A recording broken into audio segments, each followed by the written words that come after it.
যুদ্ধের জন্য সামরিক বাহিনীকে প্রস্তুত থাকার নির্দেশ দিয়েছেন ভারতের প্রতিরক্ষা মন্ত্রী রাজনাথ সিং। লখনৌতে অনুষ্ঠিত ভারতীয় সশস্ত্র বাহিনীর জয়েন্ট কমান্ডার্স কনফারেন্সে রাখা ভাষণে এই নির্দেশ দেন। বাংলাদেশের সাম্প্রতিক অস্থিরতা পর্যবেক্ষণের কথাও বলেন সেনাদের। একই সাথে চীনের মতো প্রতিবেশী দেশগুলোর ব্যাপারেও সজাগ থাকার নির্দেশ দেন। তিনি বলেন, ভারত বরাবরই শান্তিপ্রিয় দেশ, তাই শান্তি রক্ষার জন্য ভারতের সশস্ত্র বাহিনীকে যুদ্ধের জন্য প্রস্তুত থাকতে হবে। এ সময় ভারতীয় প্রতিরক্ষা মন্ত্রী বলেন, বৈশ্বিক পরিস্থিতিতে নানা ধরনের পরিবর্তন হচ্ছে। এ অবস্থায় ভারতীয় সামরিক বাহিনীকে অপ্রত্যাশিত পরিস্থিতি মোকাবেলায় প্রস্তুত থাকার বিকল্প নেই।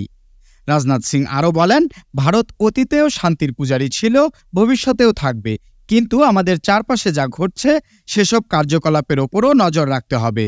বিশ্ব পরিস্থিতির কারণে আমি সব সামরিক কমান্ডারদের নির্দেশ দিয়েছি ভারতের শান্তির জন্য সবসময় যুদ্ধের জন্য তৈরি থাকতে, কারণ কোনোভাবেই আমাদের শান্তি ভঙ্গ করা যাবে না।